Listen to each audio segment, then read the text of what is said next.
வணக்கம். நமது மீடியா செய்திகளுக்காக நான் நிரோஷன். தென்கிழக்கு ஆசியாவில் பாரம்பரிய பங்காளிகளுக்கு அப்பால் இராணுவ விற்பனையை விரிவுபடுத்துவதற்கான புதுடில்லியின் தெளிவான உந்துதலின் தொடக்கமே தென்கிழக்கு ஆசிய நாடுகளுடன் ஆயுத ஒப்பந்தம் என்று பார்வையாளர்கள் கூறுகின்றனர். ஆனால் சீன அரசு ஊடகம் குளோபல் டைம்ஸ் தென்கிழக்கு ஆசியாவில் பதட்டத்தை அதிகரிக்கும் முயற்சியே தென்கிழக்கு ஆசிய ஆயுத சந்தைக்குள் இந்தியாவின் வருகை என்று கூறியுள்ளது. பிலிப்பீன்ஸுக்கு இந்தியாவின் ஆயுத விற்பனை சீன அரசு ஊடகத்தின் கண்களை உறுத்துகிறது என்பது தெரிகிறது.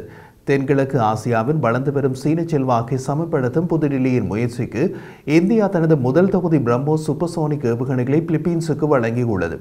இந்த ஆயுத ஒப்பந்தம் சீனாவுக்கு எதிரான நாடுகளின் பாதுகாப்பு உள்கட்டமைப்பை அதிகரிக்க என்பது மட்டுமல்ல, பிராந்தியத்துக்கான பாதுகாப்பு பங்காளியாக தன்னை நிலைநிறுத்துவதற்கான இந்தியாவின் பெரிய அளவிலான இலக்கின் ஒரு பகுதியாக பார்வையாளர்களால் பார்க்கப்படுகிறது.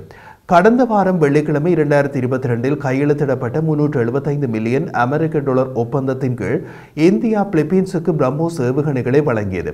தென்கிழக்கு சீன கடலில் பெய்ஜிங்குடன் அதிகரித்து வரும் பதட்டங்களுக்கு மத்தியில் மணிலா ஆயுதங்களை கடற்கரையில் நிலைநிறுத்த விரும்புவதாக தகவல்கள் தெரிவிக்கின்றன.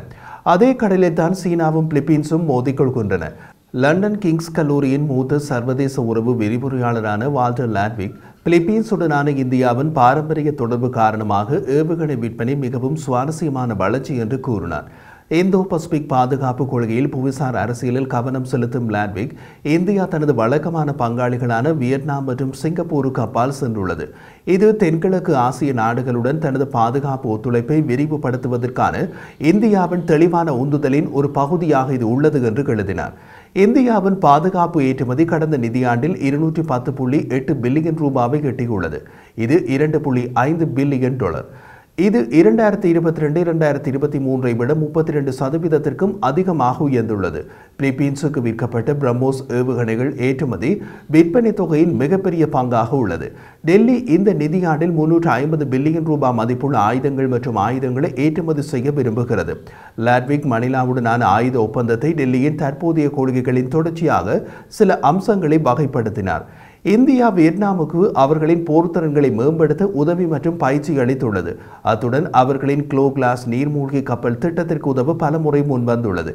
இவை அனைத்தும் சீன அத்துமீறலில் இருந்து சர்ச்சைக்குரிய பிரதேசத்தை பாதுகாப்பதற்கான முக்கிய பாதுகாப்பு உதவியாக இருக்கும் என்றார். வியட்நாமும் அந்த பிரதேசத்தில் சீனாவுடன் முருகல் நிலையில் உள்ள ஒரு நாடு. சீன அரசு ஊடகம் குளோபல் டைம்ஸ் வெளியிட்ட கட்டுரையில் இந்தியா தனது பாதுகாப்பு எல்லைகளை மீறுகிறது, சீனாவின் இறையாண்மையில் உள்ள பகுதிகளை உரிமை கோரும் நாடுகளை ஆயுதமாக்கும் நடவடிக்கையில் இந்தியா ஈடுபடுகிறது, இது புவிசார் அரசியலில் சலனங்களை ஏற்படுத்த தொடங்கியுள்ளது என்று குற்றம் சுமத்தியுள்ளது. சீன கம்யூனிஸ்ட் கட்சியின் ஊதுகுழல் ஊடகம் இப்படி கூறுவது தொலைநோக்கில் இந்தியாவின் கால் பதித்தலை சீனா தமக்கு அச்சுறுத்தலாக கருதுகிறது என்பதை தெளிவாக வெளிப்படுத்துகிறது.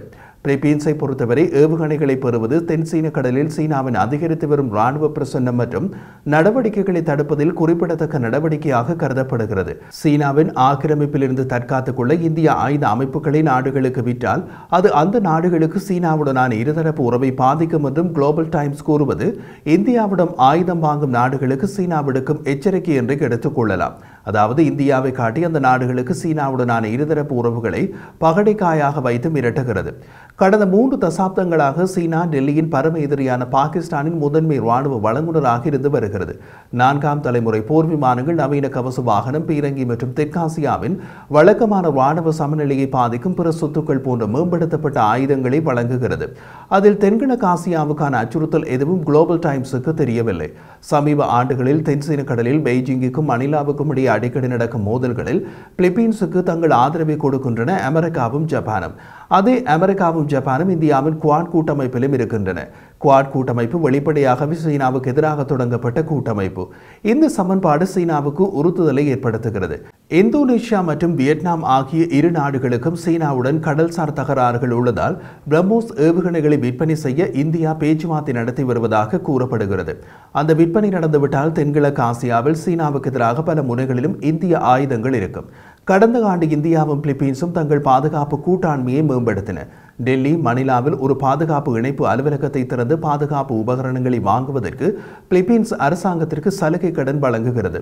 கடந்த மாதம் இந்திய வெளியுறவு அமைச்சர் எஸ். ஜெய்சங்கர் பிலிப்பீன்ஸின் இறையாண்மையை நிலைநிறுத்துவதற்கு இந்தியா ஆதரவு கொடுக்கும் என்று தெரிவித்தார். பிலிப்பீன்ஸின் இறையாண்மையை அச்சுறுத்தும் நாடு சீனா மட்டுமே. தென்கிழக்கு ஆசியா, இந்தோ பசிபிக்கில் அதன் லட்சியங்களின் அடிப்படையில் இந்தியாவுக்கு முக்கியமானது. உலகளாவிய தெற்கில் ஒரு முன்னணி குரலாக இந்தியா தம்மை வளர்த்துக் கொள்வது சீனாவை யோசிக்க வைக்கிறது. காரணம், சீனாவுக்கு எதிரிகள் அதிகம். இந்தியாவுக்கு எதிரிகளாக இருப்பதோ சீனாவும் அதன் இரும்பு கூட்டாளியான பாகிஸ்தானும் மட்டுமே. ஆக்ட் ஈஸ்ட் கொள்கையின் கீழ் இந்தியா ஆசியான் உறுப்பு நாடுகளுடன் போர் பயிற்சிகள், பரிமாற்றங்கள் மற்றும் திட்டங்கள் மற்றும் அதிகரித்த ஆயுத விநியோகம் மூலம் இராணுவ உறவுகளை வலுப்படுத்தி வருகிறது. அதே நேரத்தில் இந்த பகுதியில் சீனாவின் மேலாதிக்க நடவடிக்கைகள் அதன் அண்டை நாடுகளை அடிக்கடி தொந்தரவு செய்வதால் அந்த நாடுகளில் சீன உறவுகள் வலுவிழந்து வருகின்றன. அப்படியான நேரத்தில் தென்கிழக்கு ஆசியாவின் ஆயுத சந்தையில் இந்தியா கால் வைப்பது சீனாவுக்கு ஓரளவு அச்சத்தை ஏற்படுத்தும் என்பது எதிர்பார்க்கக்கூடியதே.